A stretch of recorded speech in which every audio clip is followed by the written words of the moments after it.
Last year, I had a chance to review the second generation X1 28i. Now, I have the more hotter version. Hey guys, welcome to Chris Mack. I am the cool elf for the end of 2023. You see the glass, you see the hats, but now I'm going to show you guys around this 2024 X1 M35i, show you how much hotter it is versus the standard version, go over the driving dynamics, and give you guys my final verdict. But you know what? Let's try remote start this time. Lock the doors 3 times. Boom, there we go on the first try. Now, let's go ahead, drum roll, get into this review.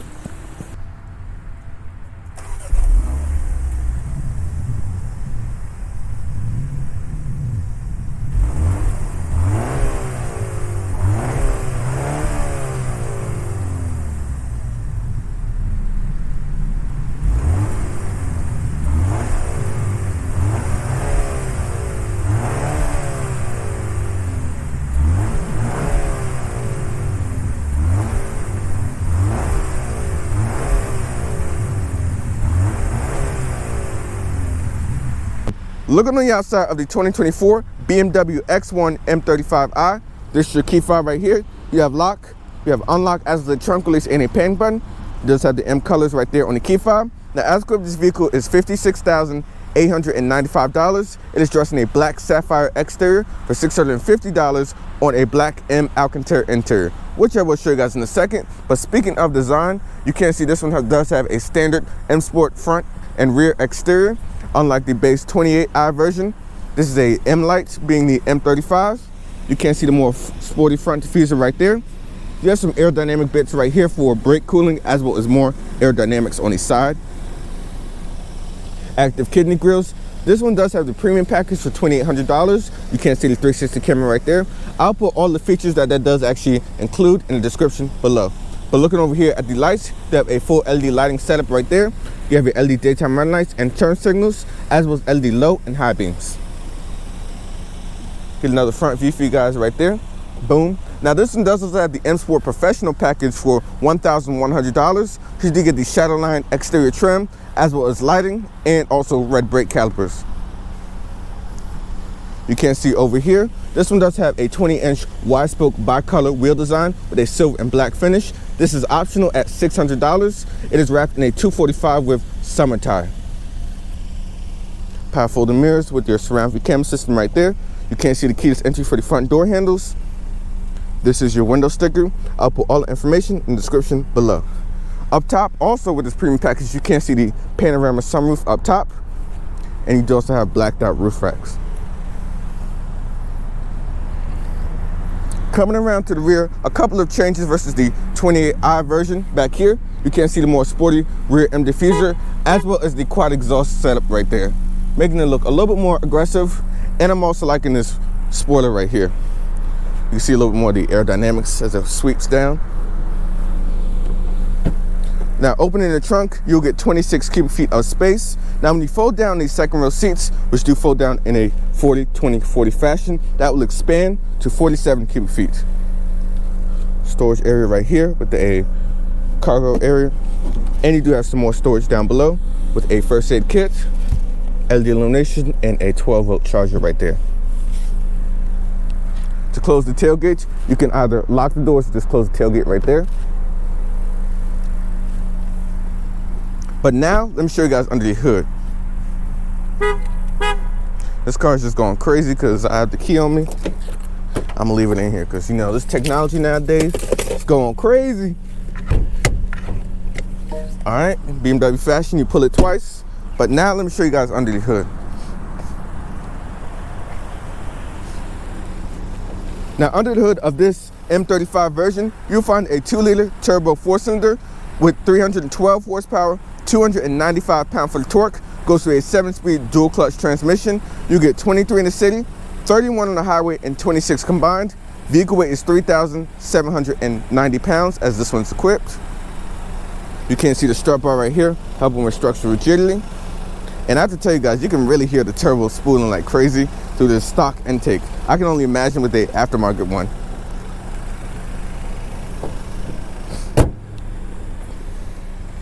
Three-quarter view for you guys right there.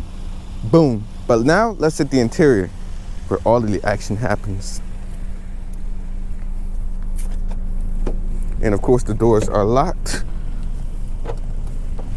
I tell you, these new cars sometimes have a mind of their own. Stepping inside of the back seats, with the seat at 5'6" from my frame up front, I have about 4 to 5 inches of leg room. As far as headroom goes, I have plenty of headroom at about probably 3 inches, which is pretty good. Window controls, and you do have 2 USB-C ports with a storage compartment right there. You can see also with this M Sport Professional package, you do have the M Sport seats with this one-piece back right here. Here's a quick look to the cockpit, and up top at the moonroof. But now let's hit the cockpit where all of the action happens.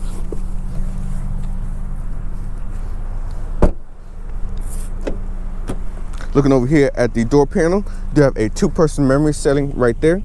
The lovely Harman Kardon 12-speaker sound system. We'll try your audio test in a minute. Your window controls, you can see a little bit of the blue stitching right there, and your trunk release. Over here, these are your seat controls, before lumbar, bottom, as well as back support right there. You have a manual tilt telescoping steering column. Light controls are over here. But stepping inside of this X1, you can see looking in front of you, you have a 10-inch display right here. It's actually a 10.25-inch to be exact. So in BMW fashion, you can change everything using the steering wheel controls over here on this side. And then on this side is for your cruise control settings. And I highly recommend getting the driver assist package to get all of the adaptive cruise control and more aggressive like lane keeping assist. But over here is how I can control and configure the display. So if I hit the settings button right there, you can change the head-up display, which is up top. You have your sport view right there, as well as your standard view. And you can change the layout of the display right here. So you can go to sport view, more standard view, and then you have like this L-shaped view right there. We'll leave it in a standard view right there. So you can change the content, the speedo, heading information, as well as navigation, which is my personal favorite. And you can also put up a media function section right there. You also have paddle shifters behind the wheel with a boost button, just like the 28i version I reviewed last year. I can't wait to try it out with a little bit more horsepower.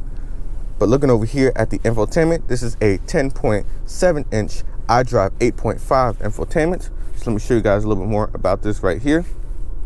But I do want to start with a quick audio test. Now, this does have a 12-speaker Harman Kardon sound system, so let's go ahead and try that out. Now, keep in mind the CarPlay and Android Auto is wireless, so this will be exciting to try out. Just let the media load a bit. There we go.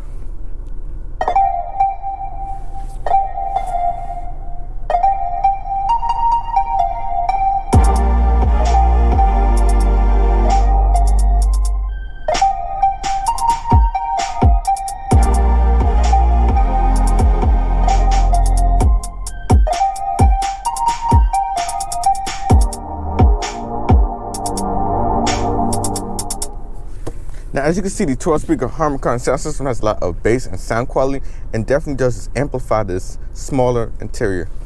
But going back to your home page right here, you have all your different functions right there. You do have a built-in navigation function right here. There we go, and you can put in your destination right there. You can also search for parking and so on.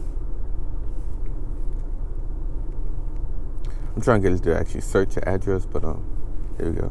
My destinations, boom.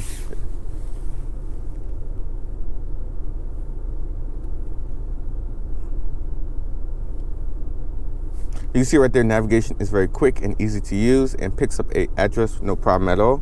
Going back to your home page right here, you hit this button for all your various different apps. You have your CarPlay functions, climate controls, display settings, driving settings right there. So when you go into that, you can change and configure all of your driver assist technology. Safety warnings. I do like the new graphics that they have, like a little kind of mini BMW versions right there inside of the screen. Driving settings right there. Parking, as well as feedback for the steering wheel with the lane keeping assist. You can change the drivetrain for the fake icon sound, like the pumped in engine noise, and so on.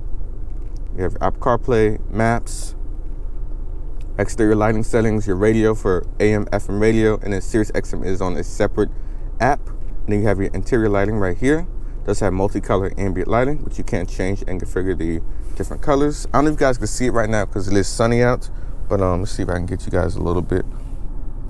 You can take a little bit of blue over there.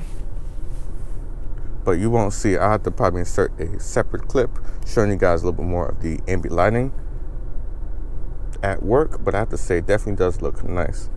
And it does also illuminate right here around like the wireless charging area as well. You also have your live vehicle feed right there. So you can have live information, change your content, adapt content, vehicle status, and so on. And also right here, over here on this side of the screen, you do have a back button if you make a mistake, media function, telephone, as well as navigation. So you do have a couple of shortcut preset buttons if you want to get to a main mode, media settings, phone connections, as well as my drive mode settings right here. So you have personal, which is a comfort. You can also go into a sport mode right there, which is a little bit more aggressive. And you can change the various different settings right there. You put it in a Sport Plus. You can put driving dynamics in sport, steering. You can basically change and configure all of this right here, as well as a efficiency mode over here on that side. Going back under your apps, notifications, seat comfort right there, so you can have your memory seats, sound settings, as well as system settings, built-in radio, weather, and so on. Information right there for all active and stuff right there. You have air vents right there with your defrost window right there for the front as well as rear. And you can also pull up your climate control right here when hitting the temperature button. You have 3-stage heated front seats as well as 3-stage heated steering wheel right there. If I hit the fan button icon, that'll pull up all of your different controls right there for the climate settings. You have your wireless charging pad down below. 2 cup holders, which are a pretty good size. And you have 2 USB-C ports for connectivity into the infotainment and some more storage down here. This is how you turn on the push button start to turn the vehicle on. This is your gear shifter, push up for reverse. We have a backup camera, trajectory lines. This also have the 360 camera with the premium package.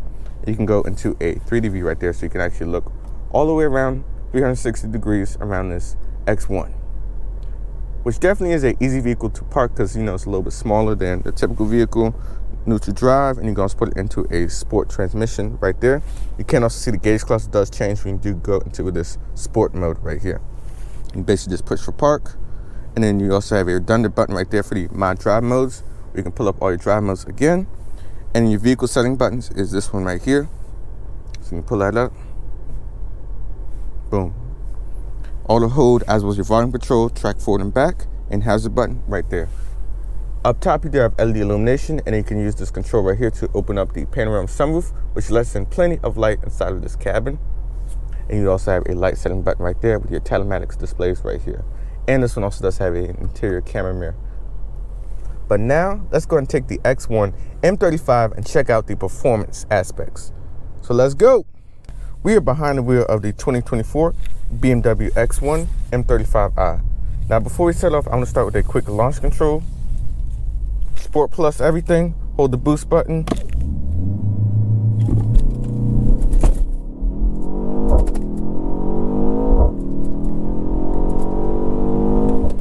Woo! This thing just moves, man. I just love the adaptive content right there. Man, definitely does feel better than the 28i version with a 0 to 60 of under 5 seconds. But now, let me go ahead and throw it back into its personal or comfort mode in BMW lingo. Speaking of visibility out the front and rear sides, I can see very good over the hood, as well as out the side mirrors, and even out the back. You have this clear crisp head display right here. Right now I have it set to the sport view. You can change the settings like I talked about in the walk around.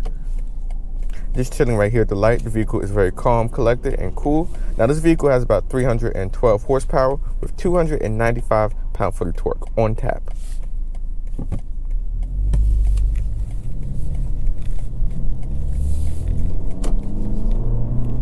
Now I had the chance to drive the vehicle on the back road, and I have to say definitely does have a little bit of a sporty edge, but you just don't get that rear-wheel drive feel, so we're just going to go ahead and skip that. But speaking of seat comfort, it is very good. The seats are a black M Alcantara, and they're very supportive. They are heated. They have a heated steering wheel as well as a separate charge. You know what? We gotta do one more acceleration, right? Just one more. I will also insert a clip of how it sounds on the outside.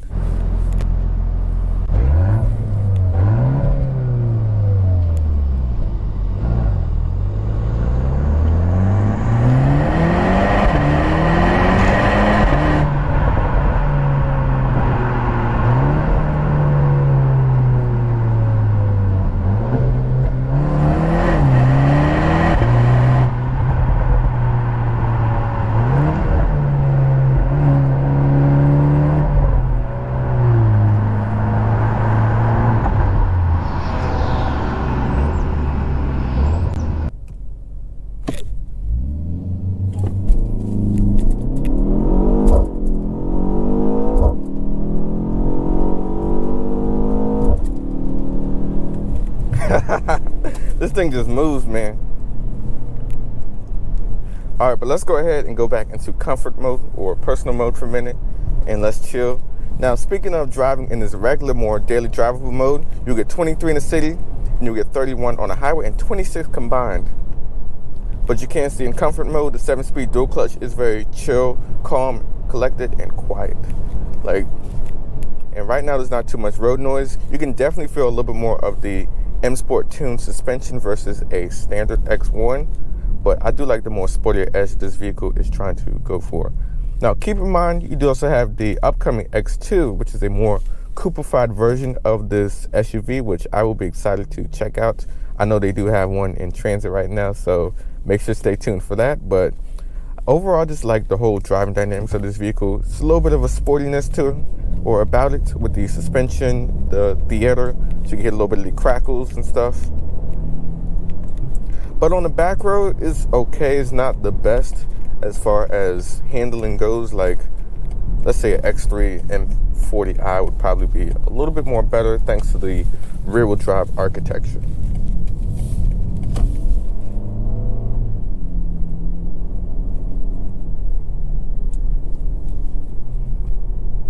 See how chill the car is? Wow.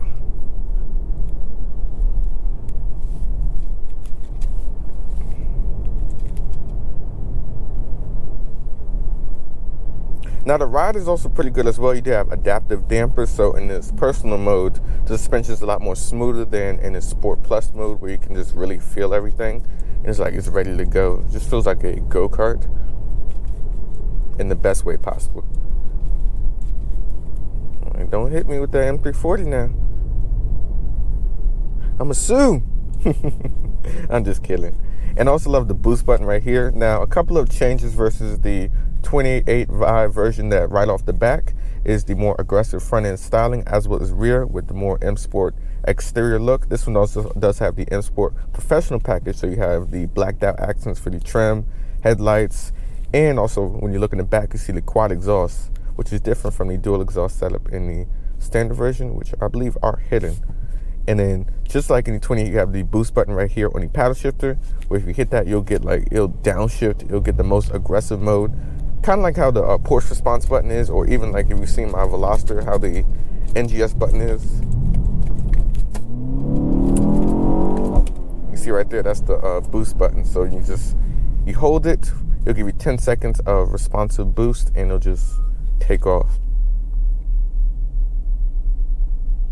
I have to say, I do like this overall. I have to say that, I have to say it like a million times, but it definitely does have that sportier edge versus the 28i version. So you go from 241 horsepower to 312. The mid-range torque is also impressive in this vehicle as well.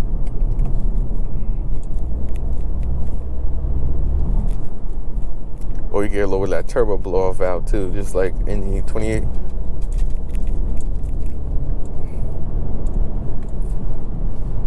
All right, we're gonna boost this real quick.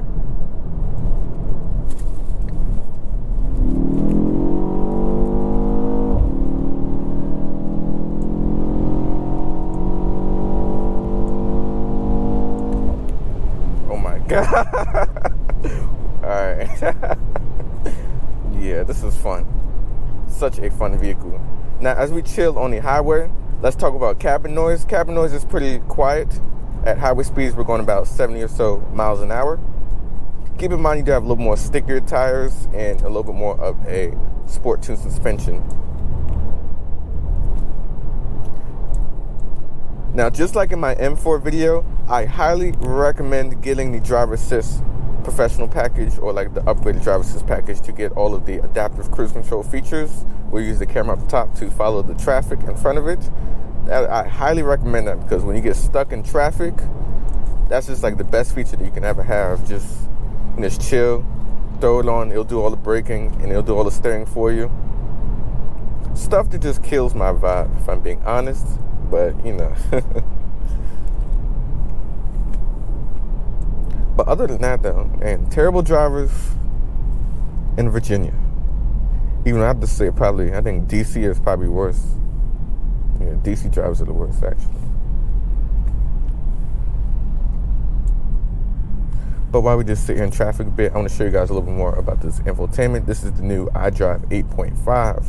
So you have a little bit more updates, better software, improvements. You can see right there you do have some physical buttons like I talked about in the walk around. Or you can see a little bit of the ambient lighting right there with the yellow. Yeah, you can see a little bit of that right there. So you can see yellow. And let's go papaya right there. So you see a little bit of the accents right there. And even by the wireless charging pad. This looks sweet. And then let's throw on blue. Yep, so you got blue right there, blue right there. But you can basically change between all these various different colors. But speaking a little bit more about the technology aspect of this X1, this does have, as I stated before, the newer iDrive. So you have wireless CarPlay, wireless Android Auto, and it just picks up and responses is amazing. It's very quick to connect your phone. I would say it's definitely on like Honda level of wireless CarPlay, which is just like immediate and responsive. What I do also like is that you do have embedded navigation, which is a feature that is going away. A lot of manufacturers are going more subscription based, so it's nice to see that they have a wired or like embedded navigation inside of the screen. But you basically have all the graphics, everything you need on a daily basis. And I also do like the 12 speaker Harman Kardon sound system. I think it's telling me to look or something. I don't know what's going on. But you do have this 12 speaker Harman Kardon sound system, which does have a lot of bass and sound quality. Definitely isn't doing it for me in the higher end BMWs, but in this segment with this smaller cabin, it works.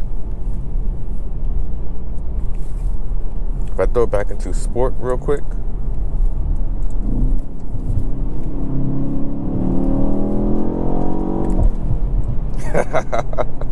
Wow. And even not even getting on it, like you can be at about 3,000, 4,000 RPM, and the mid-range torque just pulls you forward. It's like a steady flow of torque. I just love all the displays and stuff, just giving and adding to that dealer feel.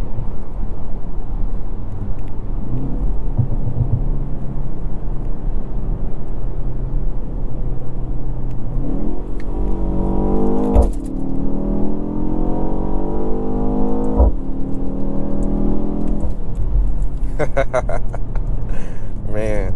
And on the brakes,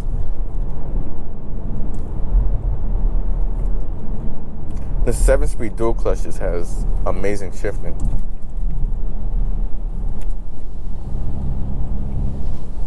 Now you're probably wondering, as we get a little bit closer to the dealership, what do I think overall about this X1? It's funny, I was just about to talk about the climate control settings because I know a lot of people are like, hey, there's no physical buttons for climate control. And how long did it take you when I had to come here, the windows and everything were frozen? And honestly, it was pretty quick because the defrost buttons are right there, so you do have a couple of physical buttons. But overall, what I have to say about this X1 M35i, I'm definitely loving the performance aspect.